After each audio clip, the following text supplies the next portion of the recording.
امریکی فوج نے ایران پر مسلسل 12ویں رات شدید فضائی حملے کیے ہیں۔ بوشہر ہو یا اہواز ہو، وہاں پر دھماکے ہوئے ہیں اور ایران کی جوابی دھمکیاں بھی جاری ہیں۔ ان نٹ شیل ایرانی وزیر خارجہ عباس عراقچی نے امریکی صدر ڈونلڈ ٹرمپ کی دھمکیوں پر سخت رد عمل دیا۔ کہا کہ ایران کے خلاف کسی بھی جارحیت کا فیصلہ کن اور بھرپور جواب دیا جائے گا۔ امریکی صدر ڈونلڈ ٹرمپ نے ایک بار پھر خبردار کر دیا ہے کہ اگر ایران نے امریکی مفادات یا بحری جہازوں کو نشانہ بنایا تو امریکہ مزید سخت فوجی کارروائیاں کرے گا۔ امریکی وزیر خارجہ مارک روبیو نے کہا ہے کہ واشنگٹن اب بھی ایران کے ساتھ مذاکرات کے لیے تیار ہے، لیکن ایران کو آبنائے ہرمز پر کنٹرول یا عالمی بحری تجارت میں رکاوٹ ڈالنے کی اجازت نہیں دی جا سکتی ہے۔ Meanwhile as we are talking about all of this, ہم یہ بھی دیکھ رہے ہیں کہ سعودی عرب کنسسٹنٹلی امریکہ سے بات کر رہا ہے فار نیوکلیئرز، اور ان نوکس کے اوپر بھی معاملات کو ڈسکس کریں گے کہ کل ڈونلڈ ٹرمپ صاحب نے یہ کہا ہے کہ اس کے اوپر وہ غور کر رہے ہیں طور پر یہ اجازت سعودی عرب کو مل بھی سکتی ہے، نوئنگ کہ اس وقت جو خاص کر کے تھریٹس ہیں، اور ہم دیکھ رہے ہیں کہ اس وقت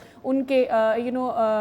جو ان کی شپس کو خاص کر کے ہوتی ملیٹنٹ سے بھی خطرہ ظاہر کیا جا رہا ہے۔ تھوڑا سا براڈر پروسپیکٹ میں دیکھیں تو اس پہ ناراض اسرائیل بھی ہو رہا ہے۔ ایبسلیوٹلی، تو اس ساری صورتحال پہ بات کرتے ہیں۔ ڈاکٹر جمیل احمد خان ہمارے ساتھ موجود ہیں، آپ سابق سفیر ہیں۔ ڈاکٹر صاحب السلام علیکم، صبح بخیر، بہت بہت شکریہ آپ کے وقت کے لیے۔ دیر از اے لاٹ ہیپننگ ان گلف، اور ان ممالک کے لیے جن کو ہم یہ کہہ رہے تھے کہ جی یہ تو ایک پیج پر نظر آ رہے ہیں اور بڑا صبر گلف کی کنٹریز دکھا رہی ہیں، اب اتنا صبر نہیں ہے۔ They're not loud but they have their reservations and they are telling USA about their reservations۔ اس کے اوپر بھی آتے ہیں، لیکن اس وقت جو کنسسٹنٹلی ہم دیکھ رہے ہیں، مارک روبیو صاحب آتے ہیں، جے ڈی وینس صاحب آتے ہیں، وہ کہتے ہیں کہ جی ہم نے بات کرنی ہے، لیکن ایران یہ کہتا ہے کہ جب تک آپ حملے نہیں روکتے بات نہیں ہو سکتی۔ So what do you think is happening? I think it's very precarious situation, and why it's precarious situation because two oil tanker, while we are speaking just a little while ago, two oil tankers have been hit by Ansarullah Houthi. تو یہ ذرا مسئلہ بڑا ہی ایک بڑا ہو جائے گا، خاص طور پر پاکستان کے حوالے سے۔ تو پہلے وطن عزیز کی بات کر لیتے ہیں، پھر باقی اپنے دوسرے ممالک کی، کیونکہ ہمارا تعلق اور ہمارا انٹرسٹ وطن عزیز سے ہے۔ وطن عزیز کے لیے کڑا وقت اس لیے آ جائے گا کہ یہ دو ٹینکر ہٹ ہوئے ہیں۔ ابھی میں معلومات کر رہا ہوں، چند لمحے پہلے معلومات کر رہا ہوں کہ یہ کس فلیگ کے ٹینکر ہے۔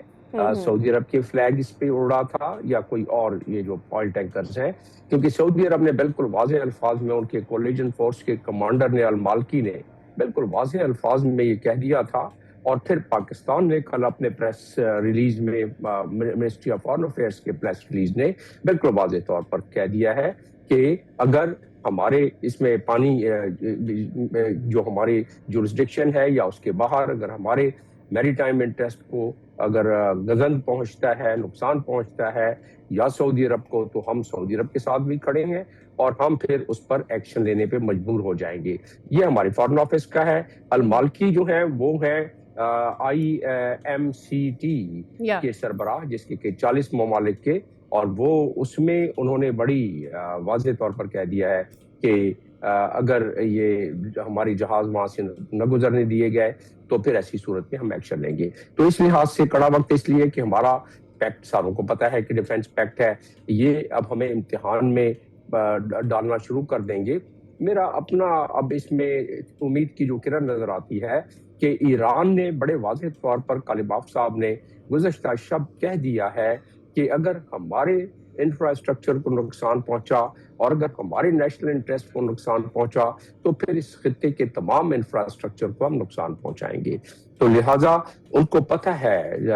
جو گلف کنٹریز ہیں، سعودی عرب بھی، پاکستان خود بخود شامل ہو جاتا ہے۔ جب ہم سعودی عرب کے ایکشن کی بات کرتے ہیں تو پاکستان اس ٹریٹی کے مطابق خود بخود وہ شامل ہو جاتا ہے، اور اس ٹریٹی کے بارے میں وطن عزیز کے لوگوں کو پتہ ہے کہ ہمارا سعودی عرب سے کیا تعلق ہے، اور ہمارے اس ٹریٹی کے مطابق اگر ایک ملک پر حملہ ہوتا ہے تو از خود وہ دوسرے ملک پر حملہ سمجھا جائے گا۔ اس لحاظ سے یہ معاملہ پھر پاکستان کو انوالو ہونا ایک لیگلی، مورلی پھر ضروری ہو جائے گا، اور یہی چاہتی ہے اسرائیل بھی، یہی چاہتا ہے امریکہ بھی، یہی چاہتا ہے کہ کسی طرح مسلم ممالک آپس میں دست و گریباں ہو جائیں، کیونکہ ایران نے تو اپنا بالکل واضح موقف اختیار کر دیا ہے۔ ایران نے کہہ دیا ہے کہ ہمارا یہ ایک ایگزسٹنشل تھریٹ پر وہ پہنچ گئے ہیں، جس کی وجہ سے وہ اپنے میزائلوں کی بارش، اور انہوں نے اتنا نقصان پہنچایا ہے ایک تو خبر آ رہی ہے کہ 500 کے قریب وہاں جو سولجرز ہیں عمان میں ان کے بیسس پر انہوں نے شفٹ کر کے ریزیڈینشل ایریا میں رکھ لیا تھا، اور جب وہاں میزائل برسائے گئے ہیں تو اس میں زخمی ہوئے ہیں، اور اسی طریقے سے ظاہر اموات کوئی 18 قریب ہو گئی ہیں ملکی، تو وہ نقصان اپنی جگہ پر پہنچ رہا ہے۔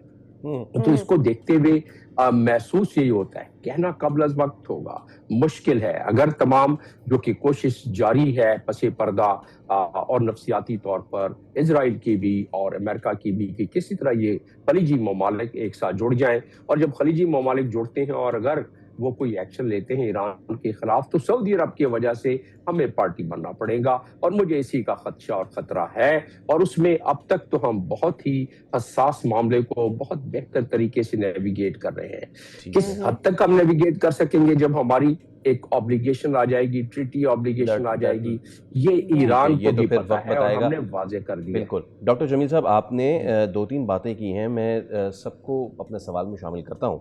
یو ایس سولجرز کی آپ نے بات کی، اور امریکی جو عوام ہے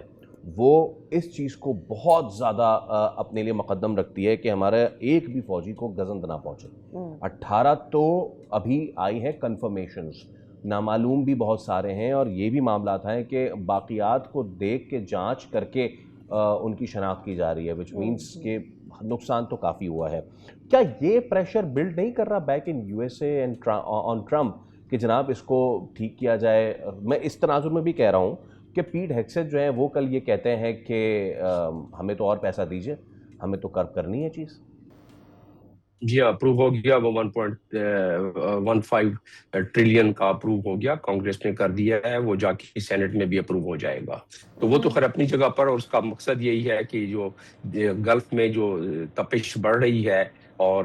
امریکن سولجرز کی کیجولٹیز ہو رہی ہیں، زخمی ہو رہے ہیں، مارے جا رہے ہیں، تو اس کی وجہ سے بھی یہ بجٹ اپروو کانگریس سے ہو گیا ہے، اب سینٹ سے بھی ہو جائے گا یہ 1.15 ٹریلین کا۔ تو وہ تو خیر اب سائڈ پر بات آ گئی۔ اس کا مطلب کیا ہوا کہ امریکہ بتدریج اپنی عسکری قوت کو بڑھا رہا ہے۔ پہلے 996 یعنی 996 بلین کا بجٹ تھا، وہ دنیا میں سب سے بڑا بجٹ ہے، اگر چائنا رشیا کو ملا بھی لیا جائے تو اس سے بڑا بجٹ کا، بلکہ کئی ملکوں کو ملا لیا جائے تو اس سے بڑا بجٹ ہے۔ یہ بھی واضح رہے کہ امریکہ کا ایک تسلط 800 مختلف بیسز کو مختلف ممالک میں رکھ کے تو اپنا تسلط انہوں نے قائم کیا ہوا ہے۔ یہ بھی بتاتا چلوں کہ اس پر اگر کسی کا فائدہ، اسٹریٹجک فائدہ ہے تو وہ چائنا کا ہے۔ چائنا کو وہ ان کے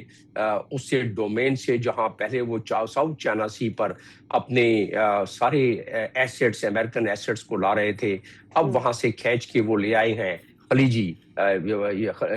ریاستوں کے ارد گرد، اور اس میں خلیج فارس میں، تو جس کی وجہ سے کم از کم وہاں کوئی تھوڑی ٹھنڈ پڑی ہے، ٹھنڈک پڑی ہے، لیکن یہاں تپش بڑھ رہی ہے۔ تو خیر وہ تو ایک سائیڈ ریفرنس تھا، لیکن آپ کے سوال کا جواب کہ کیا ڈی ٹی اپنا اس کا ڈونلڈ ٹرمپ کا کیا پریشر پڑے گا؟ جی ہاں بالکل، کیونکہ امریکن سولجرز کا وہاں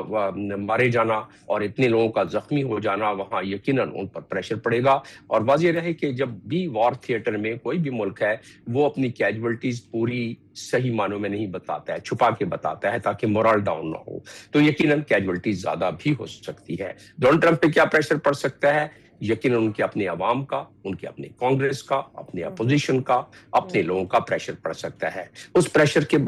کے بدلے میں کیا ہو رہا ہے؟ ایک چھوٹی سی امید کی کرن نظر آ رہی ہے، اور میں بتاتا ہوں کہ ان کے کیا مزید نقصانات ہو سکتے ہیں ان بیسس پر، اس پہ میں تھوڑی چند لمحوں میں آتا ہوں۔ مارکو روبیو نے کہہ دیا ہے کہ تہران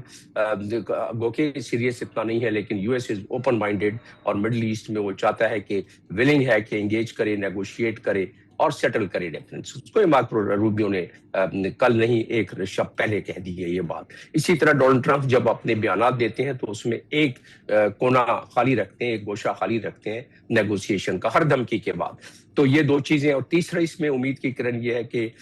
لبنان میں انہوں نے فورسز وڈرا کرانا شروع کر دی ہیں اسرائیل کی، جو کہ ایک ڈیمانڈ تھی ایران کی۔ تیسری چیز یہ ہو گئی، اور چوتھی چیز یہ ہے کہ ایران پر جتنے بھی اس وقت 12واں دن آج جو حملہ ہو رہا ہے، یقیناً ایران پر بموں کی بارش کی جا رہی ہے، لیکن اتنی ہی کی جا رہی ہے، یعنی جتنی وہاں سے اٹیک ہوتا ہے ایران پر پہلے دن سے، اتنا ہی اٹیک واپس کر دیا جاتا ہے۔ آپ نے دیکھا ہوگا کہ ایران اس سے آگے نہیں بڑھ رہا ہے، لیکن اب ایران نے کہہ دیا ہے کہ اگر جیسے کہ آپ نے ہمارے ڈونلڈ ٹرمپ نے کیا بات کی کہ اگر ایک ٹینکر کو نقصان پہنچا اس کے بدلے میں ہم پل اڑائیں گے یا پاور ہاؤس اڑائیں گے، تو ایسی صورت میں انہوں نے کہہ دیا باقر کالباف صاحب نے کل کہ انہوں نے کہہ دیا کہ جی اگر آپ یہ کریں گے تو پھر اس خطے میں کوئی بھی انفراسٹرکچر باقی نہیں رہا۔ واضح رہے کہ تقریباً 450 کے قریب ڈیسیلینیشن پلانٹ ہیں، لوگ پیاسے مر جائیں گے اس پورے میں، اور نہ امریکن بیسز کو پانی ملے گا، امریکہ سے لانا پڑ جائے گا، دوسرے ملکوں سے لانا پڑ جائے گا پانی پلانے کے لیے، اور نہ وہاں کے لوگوں کے لیے۔ بڑی خطرناک صورتحال اس معاملے میں چل سکتی ہے، لیکن دنیا اس کی متحمل نہیں ہو سکتی، امریکہ اس کا متحمل نہیں ہو سکتا، خلیجی ریاستیں نہیں ہو سکتے، ایران اس کا متحمل نہیں ہو سکتا ہے، جس سے ایک امید کی کرن نظر آتی ہے کہ ہاں ان ساروں پر اتنا پریشر ہے، ایران سمیت۔ ایران بھی ایک طویل جنگ نہیں لڑ سکتا ہے، اور اس کے میرے پاس اعداد و شمار ہے کہ کتنی خوراک وہ امپورٹ کرتا ہے، کتنے اس کو پیسے ملنے چاہیے اپنے آپ کو برقرار رکھنے کے لیے، ایکسپورٹ سے، آئل ایکسپورٹ سے، ان کی ادویات کی ہو جائے گی، ان کی خوراک کی کتنی کمی ہو جائے گی، اور بہت سارے معاملات۔ تو ایران بھی ایک طویل عرصے تک، کیونکہ ایران میں ایک لوگوں کو برداشت زیادہ ہے امریکہ کے مقابلے میں، لیکن اتنا بھی برداشت نہیں ہے کہ وہ پھٹنا پڑے، تو لہٰذا ساروں کے لیے یہ معاملہ ایسا ہے کہ اگر جب تک اس معاملے کو حل نہ کیا جائے تو اس وقت تک نہ دنیا چین سے بیٹھ سکے گی، نہ امریکہ چین سے بیٹھ سکے گا، نہ ایران چین سے بیٹھ سکے گا۔ اسی وجہ سے امید کی کرن ہے، لیکن بہرحال وہ امید کی کرن ہے، کوئی بہت قوی امید نہیں ہے، چیزیں حدت اور شدت کی طرف بڑھ رہی ہیں، جس سے ذرا ماتھا کھٹک رہا ہے ہم جیسے لوگوں کا۔ جی، اور جس طرح سے جو چھوٹے ممالک ہیں ان کو اس کا نقصان سہنا پڑ رہا ہے، جو کہ اس جنگ کا کسی بھی طور سے حصہ نہیں ہے، یہ سب سے زیادہ جو ہے ان کی ولنریبلٹی کو اور زیادہ بڑھا دیتا ہے۔ بہت شکریہ جمیل صاحب آپ کے وقت کے لیے۔ سبسکرائب کریں اور بیل دبائیں تاکہ کوئی خبر رہ نہ جائے۔